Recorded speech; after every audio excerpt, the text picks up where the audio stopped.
with Mr. Thomas, my new principal at South Paulding. So I'll go ahead and start with how long have you been in education and how long have you been here at the school? Yes, sir, Mr. Camp. Well, I've been in education for now about 18 years. Okay. Of those 18 years, I've been here at South Paulding High School since it opened 2006, and that gives us about 17 years Okay. I've been here.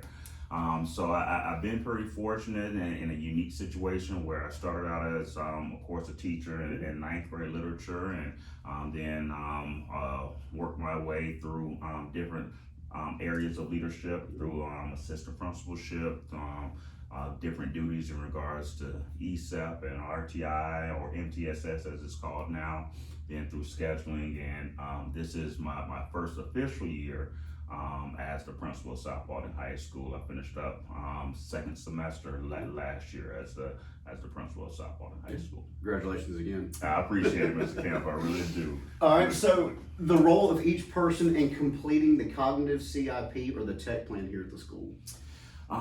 Overall, everyone has a different role. I think as an administrative team, we work diligently with the district leadership in regards to establishing, I think what we call it here, a school improvement plan or a comprehensive improvement plan here at the school locally.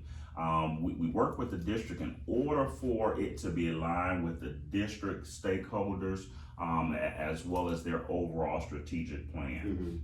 We want to ensure that what we're doing here locally supports the district and vice versa. What the district plans are specifically collaborate with what we're going to do because that is where we're going to focus the majority of our resources. In regards to our team gets together, administrative as well as district gets together over the summer. We go over data extensively, look at what our strengths are and our areas of opportunity are here locally in the school level. And also look at our district focus, which has been for a few years, has been literacy and ensuring that comprehension is pushed throughout the high schools here. And we've done that in several ways. Once we devise a plan, we then want to bring that shell of a plan, if you will, here locally to our leadership team here. And that consists of department heads primarily.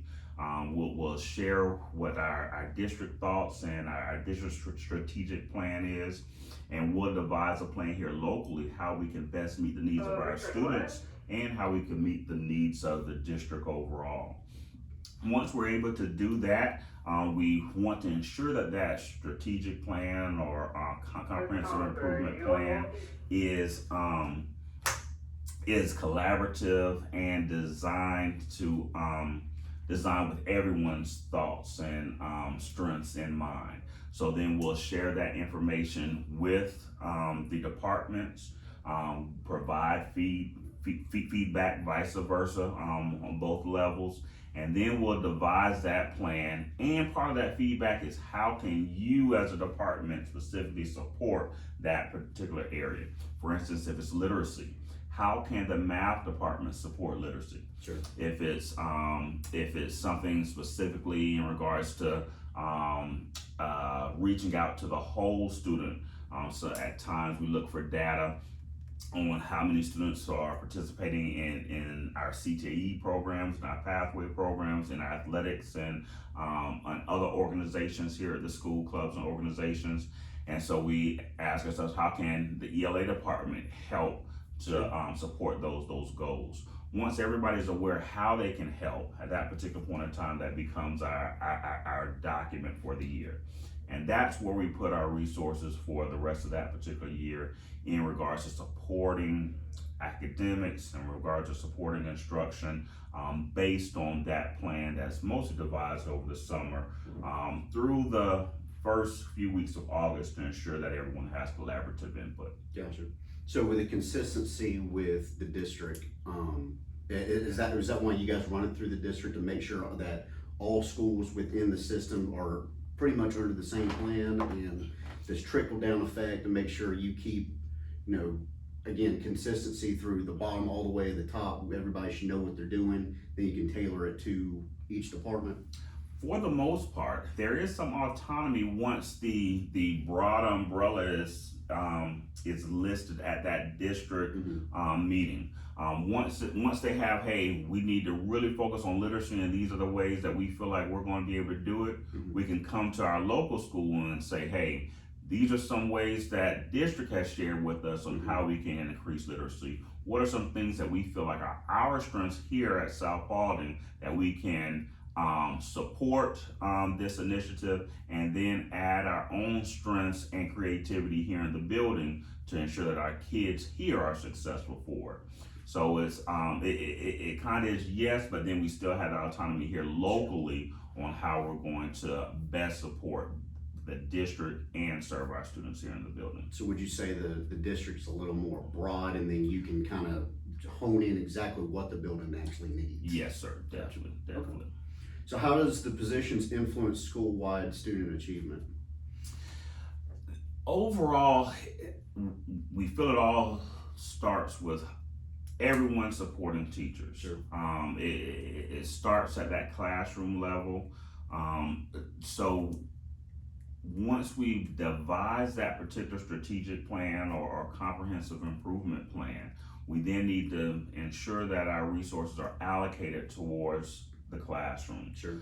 That starts with scheduling and ensuring that numbers are at a suitable arrangement for instructors, and ensuring that students are in their classes as soon as possible. And then it also talks about or goes into resources in regards to our learning management, in regards to currently we have a literacy program, Achieve and Read 180, ensuring all of that is operating with our tech plans, and just being there to support instructors overall. I think too many times we drift away to where I think learning begins and to me essentially ends, and that's in the classroom. Sure. So we're all here to support instruction, to support academics, and although we have that plan that first starts at the district, overall that foundation is in the classroom itself. Gotcha. So you'd say, like, this is where we are, this is where we need to get to. We're not just going to throw you to the deep end. We're going to give you the supports that you can use to get to where we need to go to. Correct. Gotcha. And that's also part of that collaborative piece. It's not just a top-down mentality. I think overall we have that umbrella, but then we ensure that we involve all areas, all facets of instruction, and say how can we meet these needs? And in that way, individuals can use their strengths so that they are a part of that plan. So that we all can be in the same direction moving forward for that vision. Gotcha. All right. So how does these leaders determine priorities across the school so that the school's vision and mission are accomplished? I think it is for that vision and mission. It is that ability to be able to answer that question: why are we here, and why are we doing what we are doing? To drill down, it is that comprehensive improvement plan, or that school improvement plan. We devise that as a school every year, and that is how we determine where we need to make those difficult choices. If there's an additional allotment, well, we go back to that school improvement plan, that comprehensive improvement plan, and see, well, how can we best put our resources in regards to meeting those goals and objectives. So everything, in my opinion, focuses on that school improvement plan. And that is how we allocate those resources throughout the year. It's important to consistently go through that at least every leadership meeting, every faculty meeting, so that we can continue to put that on the forefront of our minds, so we know what our goal is overall and understand where we are in reaching that goal throughout. And I know we've both been coaches. To me, I view this as I got to have a plan going to my practice, or I got to go to my game. Like, all right, I need to have a plan before I go into, let's say a playoff game. Like, if we don't have a plan, man. Like, Right. we're just Yes. we're just hanging out. Yes, It's yes. something that extracurricular after school. Definitely. That is the overall key. Having that vision, having that plan, and sticking to that plan. Not allowing some of the day-to-day activities to divert your attention from what that plan was, what those goals are, and consistently working towards those. So how often do you think the vision or the mission statement how often does it get reviewed? Overall, once a year. Okay. And our vision, Believe, Achieve, Succeed, has been implemented, and I think it's sometimes adjusted due to its interpretation. Sure. I think overall that vision has been succinct, so that it can be interpreted for different leaders that are here, and also it applies to several different aspects of that comprehensive improvement plan, or that school improvement plan. Sure. So there's not a lot of revision. I think overall there is a focus or a theme for each year. But from year to year, our vision is the same: believe, achieve, succeed, and prepare lifelong learners throughout. And so that doesn't change from year to year, and probably from decade to decade. It continues to remain the same. But those school improvement plans drill down a little bit deeper into how are we going to ensure that our students are believing, achieving, things like pandemics or something that's unexpected that you have no control over, that you got to review some things. Yes, exactly. Yes, Gotcha. sir. Gotcha. So how does these roles of technology and comprehensive improvement evolve since you first started? With technology, I think the biggest pivot has been the pandemic. That's really enabled us to look at our learning management, our learning management systems overall, and put a little bit more resources into those aspects. Specifically training and being comfortable with some of the technology that is out there, being able to use that on all levels of instructors, instructors that are coming out from the first year of college, and instructors that have been here for 20 plus years. That's something that I consistently work on in regards to the social media aspect, in regards to ensuring that we're reaching everyone through those social media outlines to make the broadest impact on our community. I believe that a lot of resources on the district level are being funneled into technology, because we understand that technology is going to be a lot of the answers moving forward, ensuring that we're able to use Canvas as our learning management system to the best of our ability in the classroom. Also, there's some autonomy that goes along with that learning management system, but we also want to ensure district to district, school to school in our district, that it's not so different that I can't go from South Paulding High School to North Paulding High School and completely be lost, because we all use the same system. There should be some standard operating procedures of that system as well. As we get through those things, I think the understanding and the ability to convey that instruction through technology is going to continue to increase, and that is primarily the focus technology-wise that I think we have here in the district, ensuring that all individuals understand the learning management system and become a little more comfortable with working with that learning management system to convey that instruction, so students can have a better understanding of their content. Gotcha. And I know that this is the first full year of you running the building. but you've been in a leadership position for multiple years in the building. How difficult was it to get teachers to change when it came to the pandemic with the technology? Because I myself, being an old school teacher and a social studies teacher, I resist change. I think the difficulty, I think with any change, it's tough. It's uncomfortable to make those changes and those pivots. But because of the pandemic, I think it put a vision in everyone's mind of, hey, this is needed. A lot of times when there's something new coming out in technology, individuals have the mindset of, well, this is the new fad, this is the new thing in education. If you wait long enough, that pendulum will swing back. But I think the pandemic really put a fire under some to say, hey, this is something that is needed in the school system, and individuals were more willing to jump on board.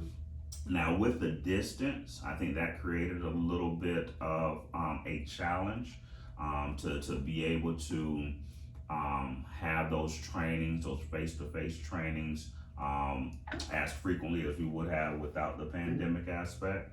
But overall, individuals have been willing to jump on board. It just has been an area of, well, how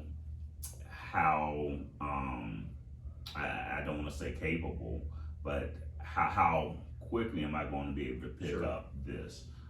So that's been positive from my perspective. Individuals willing to, hey, I know I need to learn more about this learning management system. I know I need to put more activities and get out of my comfort zone. So that's been the biggest positive. Now it's ensuring individuals have the training and are using it as frequently as possible to get that comfort level. Because the days of the chalkboard and chalk days are over. Definitely. even if we like for it to come back. Definitely. Very true. Very true. So how does these roles and responsibilities change across different levels? Just through your leadership meetings that you have around the district. I think it's going to be the perspective. And overall, I think district has that broader perspective. And with each tier that I've encountered through my tenure in education, you have different voices that allow you to see different perspectives.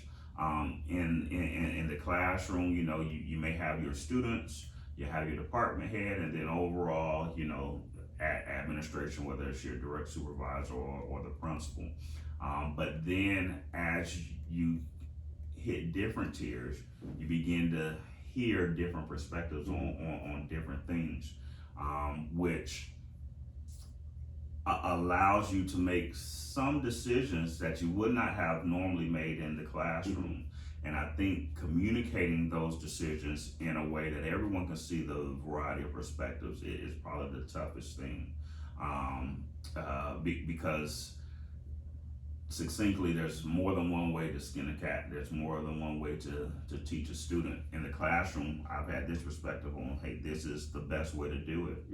But then once I step out of that and hear perspectives from this parent, from this stakeholder, it allows me to reflect a little bit on my past experiences and then make changes as necessary.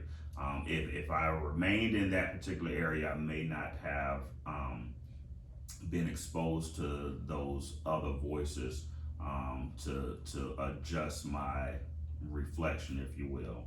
So the tiered leadership, I believe that is the biggest change or adjustment. I'm trying to think of the word that you use.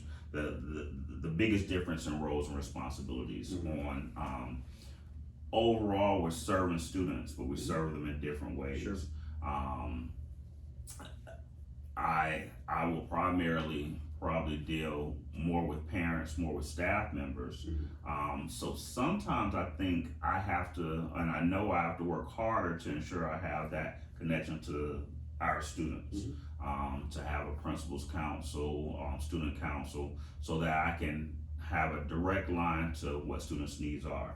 If I'm in the classroom, I already have that direct Sure. line, but then I also need to, in the classroom, work to ensure I have that direct parent communication line. So the roles and responsibilities are all the same, but the perspectives differ, which sometimes adjust allocation of resources and strategies. Sure. But if from that leadership aspect, if they can work to ensure that they understand the variety of perspectives from all different fields, I think communicating and conveying why we're doing this helps to move that entire organization along. It is, I think it's overall the same responsibility. You're serving the same individuals, but sometimes the perspectives and the reason you're doing some things make it seem like it's a different role or responsibility overall. But I think I think the responsibility is the same, even though the roles Sure. may differ. Yeah, and just with you being in English and me being in and out of English, what I discovered real quick is it's easy to blame the lower tiers of education. Like, why is this kid coming to me and they read at a second grade level and they're in high school now? Right. Yeah. So we really don't know, what this kid went through over the last 5-10 years, Right. in secondary education. By the time they get to us, again, it's easy to blame whoever they had beforehand before they get to us. I think that's that perspective Yeah. aspect of it. That does allow us to shift the blame a little bit easier because of our perspectives. Well, they should already be able to read. They should Sure. already know, why am I working with literacy at the high school level? Things started at home. We've heard all those excuses. But when we focus on, once again, our roles and responsibilities and what we can adjust and change from our perspective, I think that's one of the keys to ensuring that you're progressing. Sure. So what changes do you perceive in order to have greater impact on positive student achievement? The technology piece. Gotcha. I think our students are learning in a different way, different modalities, if you will, at this time, and we've got to be able to adjust our instruction accordingly at times. As long as we can do that from time to time, it doesn't have to be totally, but as long as we can do that, I think our academics are going to continue to progress. It is still the ability to connect with a generation that's different from us. I'd agree with that. And in order to do that, you are going to have to jump into that generation a little bit, and being the fact that this is the technology age and the social media age, you have to be able to have those conversations and present things in a way that they can grasp those concepts. It's not that they can't grasp them, it's that we sometimes have to present it in a way that they can grasp them and retain them a little easier. Some people will equate that to meeting students where they are, and we have to do that academically and learning modality wise. And I think that is going to be our biggest challenge, and I hope that's our biggest pivot in education. Yeah. There was once an individual that I went to a conference, and he said, our classrooms in the 50s are the exact same style that they are now, and that shouldn't be. Our cars are different, our homes are different, so our teaching also needs to be different. And I think that is going to address a broader section of students, and it's going to propel that learning overall. So I hope that's our biggest impact, to be able to pivot and adjust our instruction to meet the needs of our students, on how that instruction is conveyed. Yeah.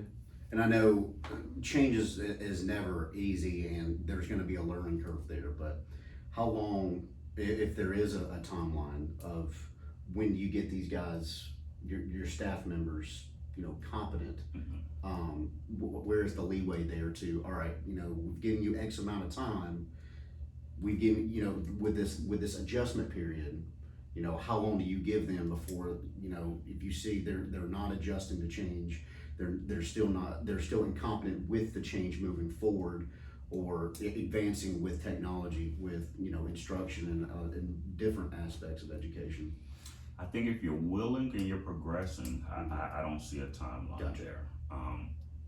As long as you're willing, as long as you see the need, and as long as you are making incremental progress, Mm-hmm.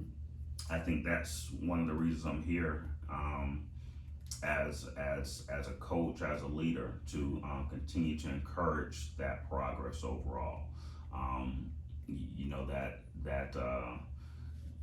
I would not be here if you say, hey, this is what we need to do, this is our pivot, go ahead and do it and make it happen. 180, let's go. Right, 20 weeks. So it is that process of constantly coaching, meeting, going through that instructional process, being involved in PLCs, being at that ground level of instruction to really impact teachers, students, staff, leaders, the whole nine. You have to be, I hate using, have to be in the trenches. You have to be in the classroom with individuals and in the planning meetings to make that change happen. Just stating it and hoping it occurs, it is not. Gotcha.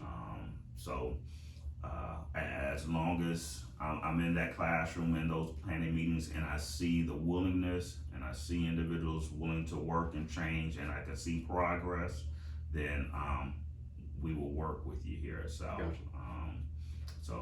That's my overall thoughts. Yeah, and then just one thing I learned with my internship this summer very quickly, like, there's nothing more dangerous for a leader than a complacent staff member. Yes. I mean, yes. You get someone that's done it the same way for 20, 25 years. Yeah, that's great and everything. You may be experienced, but like you said, in the day, this isn't the 80s. This isn't, Right. This isn't the same classroom anymore.